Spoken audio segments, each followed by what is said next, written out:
রয়েছে সাম্প্রদায়িকতা, যুদ্ধ এবং যুদ্ধ উন্মাদনার রাজনীতি ও ফ্যাসিবাদ বিরোধী সংগ্রাম। বহু বিষয় আলোচিত হয়েছে। আমি একটি একটি করে তিনটি বিষয় আপনাদের সামনে উপস্থিত করব, যার ভিত্তিতে আমাদের সংগ্রামের দিশা, সংগ্রামের সত্যিকারের কার্যকরী পদক্ষেপ আমরা নিতে পারি।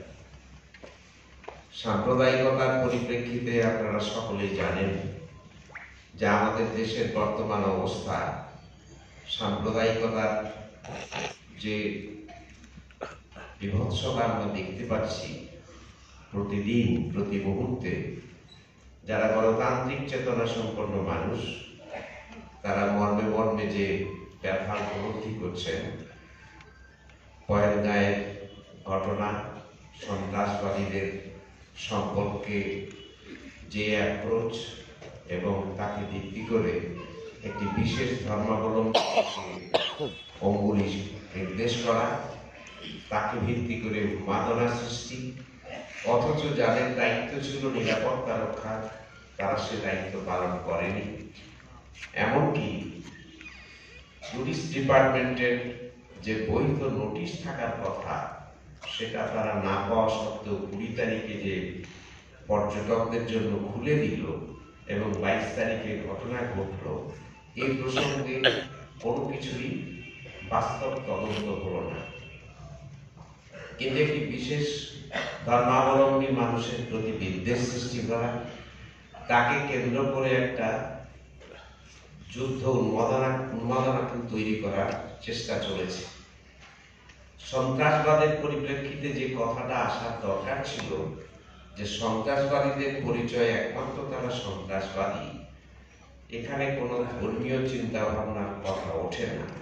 যদি তা আসে, তাহলে গ্রাহাম স্টেনসের হত্যাকারী, মালগাঁও বিস্ফোরণের ক্ষেত্রে সাধ্বী প্রজ্ঞা সম্পর্কিত বক্তব্য, তাহলে আসে হিন্দু ধর্মাবলম্বী সকল মানুষই সন্ত্রাসবাদী। তাই সন্ত্রাসবাদী সম্পর্কিত যে আলোচনাকে ভিত্তি করে একটা উন্মাদনার সৃষ্টি চলেছে এবং বেশ কিছুদিন যাবত যেটি চলছে, শিক্ষার সিলেবাস থেকে শুরু করে ধর্মীয় বিদ্বেষ, বিভাজন, শুধু হিন্দু মুসলমানের নয়, এমনকি তথাকথিত উচ্চবর্ণ, নিম্নবর্ণ, দলিত জাতির প্রতি অত্যাচার এবং মহিলাদের প্রতি নির্যাতন সংক্রান্ত যা কিছু চলছে, তাতে আমাদের সত্যিকারের বিপন্ন বোধ করছি, মনুষ্যত্ব বিপন্ন বোধ করছি। তাহলে এগুলি হচ্ছে কেন? এগুলির বিরুদ্ধে মানুষের সংঘবদ্ধ আন্দোলনের প্রয়োজন রয়েছে। গণতান্ত্রিক চেতনা সম্পন্ন মানুষের, বিশেষ করে যারা শোষণ মুক্তির জন্য, শোষণের বিরুদ্ধে লড়তে চান, তাদের সকলেরই রয়েছে। আমি ঘটনার পরম্পরায় না গিয়ে শুধু বলবো, একটা বিষয় খুব গভীরভাবে ভাবার, যে আমাদের দেশে এই সাম্প্রদায়িকতার বিষয়টা এরকম করে থেকে গেল কেন? আমাদের দেশে যে ঐতিহ্য সম্পন্ন নবজাগরণের চিন্তা বলি এবং আমাদের দেশের স্বাধীনতা আন্দোলনের কথা বলি, সেখানে দেখা যাবে যে আমাদের অনেক গৌরবের ইতিহাসের মধ্যেও স্বাধীনতা আন্দোলন এবং জাতি গঠনের প্রক্রিয়ায় একটি দুর্বলতা থেকে গিয়েছিল। আপনারা নিশ্চয়ই সকলে অনুভব করবেন যে আমাদের দেশের সামন্ততান্ত্রিক সভ্যতার বিরুদ্ধে যে চিন্তা এসেছিল, বুর্জোয়া গণতান্ত্রিক বিপ্লবের তৎকালীন পরিবেশকে ভিত্তি করে যে নবজাগরণের চিন্তা, তার মধ্যে পার্থিব মানবতাবাদের বলিষ্ঠ ধারা শুরুর দিকে থাকলেও পরবর্তীকালে সে ধারা রক্ষিত হতে পারেনি। এবং স্বাধীনতা আন্দোলনের ক্ষেত্রেও আমাদের দেশের অত্যন্ত গৌরবোজ্জ্বল ভূমিকা থাকা সত্ত্বেও আমরা সর্বত্র একটা যথার্থ পার্থিব মানবতাবাদী ধারা, সেই দৃষ্টিভঙ্গির ভিত্তিতে ধর্মীয় অন্ধবিশ্বাসের পরিবর্তে একটা ধর্মনিস্পৃহ মানবতাবাদ তার জয়গান সবসময় গাইতে পারিনি। সেটা যে কোনো কারণেই হোক, বিশেষ করে যখন পুঁজিবাদ তার প্রথম বিকাশের যুগের পরিবর্তে মনোপলি ক্যাপিটাল অর্থাৎ একচেটিয়া পুঁজিবাদের যুগে প্রবেশ করেছে, সেই যুগে ইতিমধ্যেই তার তেজোদ্দীপ্ত মন হারিয়ে গিয়েছে। সে তখন ঐতিহ্যবাদের সাথে, ধর্মীয় চিন্তার সাথে আপোষ করে চলেছে।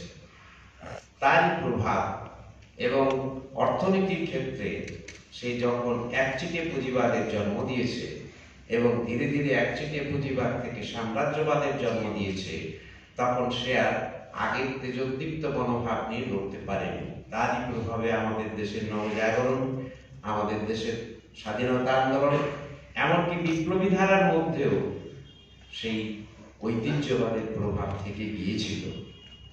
এই কথাটি যদি আমরা সকলে ঠিকমতো স্মরণ করে তার গভীরতাকে বুঝতে না পারি, তাহলে আমাদের দেশে এই যে সাম্প্রদায়িক মনোভাবকে পরবর্তীকালে শাসক শ্রেণী কাজে লাগিয়েছে, পুঁজিবাদ তাকে কাজে লাগিয়েছে, পুঁজিবাদ তাকে ভিত্তি করে মানুষের মধ্যে বিভেদ সৃষ্টি করেছে, মানুষের ঐক্যকে নষ্ট করেছে। শাসক শ্রেণী তার স্বার্থে কাজে লাগাচ্ছে, সাম্প্রদায়িক বিভাজনকে সৃষ্টি করে চলেছে এবং বিজেপি বর্তমানে তাকে আরো অনেক দূর পর্যন্ত এগিয়ে গিয়েছে। গত কালের আপনারা খবর নিশ্চয়ই পেয়েছেন, মোহন ভাগবত যেটা বলেছেন, হিন্দু রাষ্ট্র প্রতিষ্ঠা করতে হবে, এই তাদের লক্ষ্য। এবং এই প্রসঙ্গে তাদের যে কথা রয়েছে, তারা কেমন করে হিন্দু রাষ্ট্র প্রতিষ্ঠার স্বপ্ন দেখেছিলেন এবং তারা ব্রিটিশ বিরোধী সংগ্রামের পরিবর্তে তাদের সংগ্রামটি ছিল মুসলমান বিদ্বেষ, এই কথাটা তারা স্পষ্টভাবেই যে বলেছিল, সেই রাজনীতি আজকে পুঁজিবাদকে সেবা করছে। পুঁজিবাদকে সেবা করার পরিপ্রেক্ষিতে আজকে এই সাম্প্রদায়িক রাজনীতি ঘটে চলেছে। যদিও সেক্ষেত্রে মনে রাখতে হবে, আমাদের দেশের স্বাধীনতা আন্দোলনের মধ্যে যে দুর্বলতাটি থেকে গিয়েছিল, যার বিরুদ্ধে তীব্র সংগ্রাম গড়ে তোলা আজকে প্রয়োজন রয়েছে, এই উপলব্ধিটির খুব প্রয়োজনীয়তা রয়েছে। পরবর্তীকালে আমরা বামপন্থীরা আন্দোলন করেছি, আমরা শোষিত শ্রেণীর মানুষকে নিয়ে লড়াই করেছি, একথাও ঠিক, তার গৌরবোজ্জ্বল ইতিহাসও রয়েছে। আবার একথাও মনে রাখতে হবে যে আমরা আমাদের দৈনন্দিন আচার আচরণ, ব্যবহার, জীবন প্রক্রিয়া, জীবনধারা সবকিছুর মধ্যে এই পার্থিব মানবতাবাদী চিন্তার যে বলিষ্ঠতা এবং তাকে কেন্দ্র করে শোষণ মুক্তির আন্দোলনের মধ্যে একটি সামাজিক আন্দোলন হিসাবে তাকে জীবনের সর্বক্ষেত্রে পরিব্যাপ্ত করে যেটিকে আনবার প্রয়োজন ছিল, একটা দৃষ্টান্তমূলক যে প্রয়োজন ছিল, আমাদের লড়াইয়ের গৌরবের মধ্যেও আমরা বামপন্থীরা পুরোপুরি সে কাজটা করে তুলতে পারিনি, তাই দুঃখজনক ভাবে থেকে গিয়েছে। বামপন্থী আন্দোলনের দুর্বলতা যখন আসবে, তখন এই দক্ষিণপন্থী শক্তি যারা ওঁত পেতে থেকেছে, তারা যে মাথা তুলে দাঁড়াবে, আমি বিনয়ের সাথে এখানে আপনাদের সামনে রাখতে পারি আমাদের দলের প্রতিষ্ঠাতা সাধারণ সম্পাদক কমরেড শিবদাস ঘোষ। সেই 1969 সালে যখন বামপন্থী আন্দোলনের অত্যন্ত গুরুত্বপূর্ণ সময়, সেই সময়ে সতর্ক করেছিলেন, বলেছিলেন যুক্তি, বিজ্ঞান চর্চা এবং পারস্পরিক মতবিরোধ থাকা সত্ত্বেও আদর্শগত সংগ্রামের পথকে যদি উন্মুক্ত করে না রাখা যায়, আজকে যেটা সকলেই বলেছেন, এই আদর্শগত সংগ্রাম মত পার্থক্য থাকা সত্ত্বেও তার মধ্যে যে মূল দিকটাকে রেখে আমরা একটা লক্ষ্যে যেতে পারি, সেক্ষেত্রে যুক্তি নির্ভরতা, মতবাদিক সংগ্রামের জন্য যে ধৈর্য, সহনশীলতা, তাকে সামনে রেখে এগোতে পারি। সেই প্রসঙ্গ যদি না থাকে, শক্তির জোর যদি কেবলমাত্র আমাদের মধ্যে কাজ করে, তাহলে তা হতে পারে না। তাহলে একদিন দক্ষিণপন্থী শক্তি যারা মুখ পেতে রয়েছে, যাদের শক্তি সেদিন কম ছিল, তারা যে আসতে পারে, সে কথা আমাদের দলের পক্ষ থেকে প্রতিষ্ঠাতা সাধারণ সম্পাদক সেদিন বলেছিলেন। আজকে তা মর্মে মর্মে উপলব্ধি করছি। সাম্প্রদায়িকতার প্রসঙ্গে এইটুকুই শুধু বলবো, আজকে সাম্প্রদায়িকতার যে বীজ থেকে গেল, যাকে কাজে লাগাচ্ছে পুঁজিবাদ, সেই পুঁজিবাদ বর্তমানে সাম্রাজ্যবাদের যুগে এসেছে। সাম্রাজ্যবাদের যুগে এসেছে তার বাজার সংকট, তীব্র বাজার সংকটে সে জর্জরিত। এই সংকটের থেকে পরিত্রাণ পাওয়ার জন্যই আমরা সকলে জানি, বিশেষ করে বামপন্থীরা জানি, যখন সে কোনো ম্যানুফ্যাকচারিং ইন্ডাস্ট্রি করতে পারে না, যখন সে কোনো কনজিউমারিং ইন্ডাস্ট্রি যেতে পারে না, তখন সে ক্রমাগত তার এই ক্যাপিটালকে, তার পুঁজিকে সে লাগায় মিলিটারাইজেশনের দিকে, অস্ত্র ব্যবসার দিকে, অস্ত্র কারখানার দিকে, যাকে আমরা বলি, স্ট্যালিন দেখিয়েছেন, it is the militarization of the economy. অর্থাৎ অস্ত্রের কারবার, অস্ত্রের কারখানা খোলার দ্বারা বাজারে সে একটা কৃত্রিম তেজি ভাব সৃষ্টি করে এবং বাজার সংকটকে কেন্দ্র করে তাদের মধ্যে যে কাড়াকাড়ি পড়ে, তাদের মধ্যে যে প্রতিযোগিতা পড়ে, তাকে কেন্দ্র করে কমরেড লেনিনের সে বিখ্যাত কথা আজকে এই যুদ্ধের প্রসঙ্গে মনে রাখতে হবে, ইম্পিরিয়ালিজম জেনারেটস ওয়ার। সাম্রাজ্যবাদ যতদিন থাকবে, যুদ্ধ ততদিন থাকবে। সাম্রাজ্যবাদীরাই যুদ্ধ চায়, সে ভারত পাকিস্তানের যুদ্ধ হোক, বিভিন্ন দেশের যুদ্ধ হোক, বিশ্বযুদ্ধ হোক, সব যুদ্ধই কিন্তু সাম্রাজ্যবাদী শাসক শ্রেণী চায়, জনসাধারণ চায় না। ব্রাসেলসের কথা এসেছে, ব্রাসেলসের যে সম্মেলনে কথা ছিল, একটা দেশের শ্রমিক শ্রেণী আরেকটা দেশের শ্রমিক শ্রেণীর উপর গুলি চালাতে পারে না, সে যুদ্ধে অংশগ্রহণ করতে পারে না। তাই যুদ্ধকে কি চোখে দেখবো? সাম্রাজ্যবাদীরা যুদ্ধ বাড়াতে চায়, সাম্রাজ্যবাদী যুদ্ধের বিরুদ্ধেই তো মন। এই করতে হয় কাকে? জনসাধারণকে।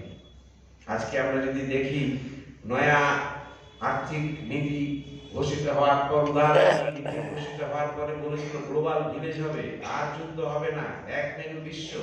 ঠিক, এক মেরু বিশ্ব। কিন্তু লেনিনের কথা, যুদ্ধ ইম্পিরিয়ালিজম থাকলে থাকবে, সেটি প্রমাণ করে দিয়ে গেল রাশিয়া ইউক্রেনের যুদ্ধ, ইসরায়েল গাজার যুদ্ধ, ইরাকের উপর যে যুদ্ধ চাপিয়ে দেওয়া হলো, কারণ তারাই এখন সবকিছু নির্ধারণ করে। আজ আমাদের এইটুকু মনে রাখতে হবে, আমি আপনাদের সামনে আমাদের এই দলের কথায় বলতে পারি যে একসময় ছিল ইম্পিরিয়ালিজম জেনারেটস ওয়ার, কিন্তু যখন দ্বিতীয় বিশ্বযুদ্ধ পরবর্তীকালে সমাজতান্ত্রিক দুনিয়ার সৃষ্টি হল, তখনকার সদ্য স্বাধীনপ্রাপ্ত দেশগুলোর মধ্যেও যুদ্ধবিরোধী মন এলো। সমাজতান্ত্রিক বিশ্ব যুদ্ধকে বন্ধ করার ক্ষমতা রাখত। তাই সাম্রাজ্যবাদ যুদ্ধ সৃষ্টি করত, এ যেমন সত্য ছিল, তেমনি আরেকটা সত্য পাশাপাশি এসে দাঁড়িয়েছিল, সমাজতান্ত্রিক বিশ্ব সেই যুদ্ধকে বন্ধ করার ক্ষমতা রাখত। কিন্তু সমাজতান্ত্রিক ব্যবস্থার সাময়িক বিপর্যয়ের ফলে আজকে তারা যা ইচ্ছা তাই করছে সাম্রাজ্যবাদী শক্তি। ট্রেড ওয়ার চলছে। এই ট্রেড ওয়ার কোন দিন যে আর্মড ওয়ারে পর্যবসিত হবে, তাকে এখন পর্যন্ত সময়ের অপেক্ষা, বিচারের অপেক্ষা। ইসরায়েল প্যালেস্টাইনের উপর যে আক্রমণ চালিয়ে যাচ্ছে, শুধু তো ইসরায়েল নয়, তার পেছনে আরো শক্তি আছে। রাশিয়া ইউক্রেনের যে যুদ্ধ চলছে, তার মধ্যে কেবলমাত্র রাশিয়া এবং ইউক্রেন হয়েছে তা নয়, আরো সাম্রাজ্যবাদী শক্তি তার মধ্যে রয়েছে। মনে পড়ে যায় সেই রোমানোর কথা, তৃতীয় বিশ্বযুদ্ধের পরে বলেছিলেন, যুদ্ধ শেষ হইয়া আসিল বটে, কিন্তু শান্তি আসিল না আমার মনে, কারণ এই আরেকটা যুদ্ধের যেন ভিত্তিপ্রস্তর স্থাপন করে চলে যায়। তাই যে ট্রেড ওয়ার চলছে, এবং আমরা দেখতে পাচ্ছি আরো যে যুদ্ধ চলছে, যুদ্ধ সৃষ্টি করা হচ্ছে, তাকে ভিত্তি করে অস্ত্রের ব্যবসা, তাকে ভিত্তি করে সাম্রাজ্যবাদী স্বার্থ, পুঁজিবাদের স্বার্থ, মনোপলি ক্যাপিটালের স্বার্থ, তার বিরুদ্ধে সত্যি সত্যি জাগ্রত জনমতের প্রয়োজন। তা পুঁজিবাদ বিরোধী মানুষের শোষণ মুক্তির লড়াইয়ের সাথে পুরোপুরি যুক্ত হয়ে রয়েছে। আবার এই যে যুদ্ধ তৈরি করার জন্য জাতীয়তাবাদ, মানুষের দেশের প্রতি ভালোবাসাকে কাজে লাগিয়ে, ভাবাবেগকে কাজে লাগিয়ে উন্মাদনা সৃষ্টি করা হচ্ছে। যে জাতীয়তাবাদ সাম্রাজ্যবাদের বিরুদ্ধে লড়াই করে, সে জাতীয়তাবাদ নয়। এই জাতীয়তাবাদ হচ্ছে উগ্র জাতীয়তাবাদ, আরেকটা দেশের বিরুদ্ধে তৈরি করা হচ্ছে। সেখানে ভুলিয়ে দেওয়া হচ্ছে যে মার্ক্সবাদের একটা বেসিক প্রিন্সিপল, বৈজ্ঞানিক ঐতিহাসিক বস্তুবাদের মূল কথা, যে একটি সমাজ, শ্রেণীবিভক্ত সমাজে শোষক শ্রেণী এবং শাসক শ্রেণীর স্বার্থে এক হতে পারে না। ভারতবর্ষকে যদি বলি, ভারতবর্ষ শ্রেণীবিভক্ত সমাজ, পাকিস্তান শ্রেণীবিভক্ত সমাজ, আমেরিকা শ্রেণীবিভক্ত সমাজ। তাই শ্রেণী দৃষ্টিভঙ্গির ভিত্তিতে এই যুদ্ধকে বিচার করা, তারই ভিত্তিতে সবকিছুকে বিচার করে দেখা এবং সর্বহারা শ্রেণীর যে বিশ্বব্যাপী সংগ্রাম, দুনিয়ার মজদুর এক ও সাম্যবাদী আদর্শকে ভিত্তি করে যে সত্যিকারের যুদ্ধ সম্পর্কিত দৃষ্টিভঙ্গি চলা দরকার, সেই জায়গায় আমাদের নূতন করে সকল মানুষের কাছে এই বার্তাকে পৌঁছে দিতে হবে যুদ্ধ সম্পর্কিত এই বক্তব্যকে। দ্বিতীয় বিশ্বযুদ্ধের পরে যে ফ্যাসিবাদ সম্পর্কিত প্রশ্ন, যে উপলক্ষে আজকের এই আলোচনা সভা, ফ্যাসিস্ট শক্তির পরাজয়ের যে ৮০তম বার্ষিকী উদযাপন, এ তো শুধু উদযাপন নয়, বা আজকে যারা এই আলোচনার আয়োজন করেছেন তারা সত্যি একটা কিছু করবার উদ্দেশ্যকে সামনে রেখে নিশ্চয়ই করেছেন, এবং আমরা সকলে সেখানে অংশগ্রহণ করেছি, এটা আমাদের সকলের কাছে আনন্দের বিষয়। কিন্তু এ কথা সত্য, ফ্যাসিস্ট শক্তির পরাজয় হয়েছে, ফ্যাসিবাদের পরাজয় হয়নি। যখন প্রথম বিশ্বযুদ্ধের পরে ফ্যাসিবাদের অভ্যুত্থান ঘটে, ইটালিতে যার প্রথম, পরবর্তীকালে আমরা যাকে জার্মানিতে দেখি, সেই সময় ফ্যাসিবাদের সম্পর্কে নানান আলোচনা হয়েছে, নানান সংগ্রাম হয়েছে। আমরা দেখেছি দিমিত্রভের কথা, ক্লারা জেটকিনের কথা, আমাদের দেশের পরিপ্রেক্ষিতেও আমরা জানি এমএন রায়ের কথা, জানি রজনীকান্ত দত্ত ব্রিটিশ কমিউনিস্ট পার্টির নেতা, তার কথা। সেগুলো এখানে আলোচ্য বিষয় আজকে নয়, কিন্তু সেখানে তারা একটা জিনিস বলেছিলেন, এনেছিলেন রজনীকান্ত দত্ত, যে এই যে পুঁজিবাদের যে অবক্ষয় এসেছে, সেই অবক্ষয়ের যুগেই হচ্ছে ফ্যাসিবাদের জন্ম, ফ্যাসিবাদের মূল খেয়াল করে রাখতে হবে। তাই মডার্ন ক্যাপিটালিস্ট স্টেটের মধ্যে তার সম্ভাবনা থাকবে, বিশেষ করে যারা ডেভেলপড ক্যাপিটালিস্ট কান্ট্রি। এবং এই চিন্তা কি এমএন রায়ের কথার মধ্যে আমরা যেটাকে পেয়েছিলাম এক সময়, তিনি একটা জায়গায় দেখেছিলেন ফ্যাসিবাদের যে চিন্তা, সে ভারতবর্ষের যে গীতার ফিলোসফি, সেই গীতার ফিলোসফির সঙ্গে যুক্ত হয়ে রয়েছে, সে কথাকে তিনি দেখিয়েছিলেন।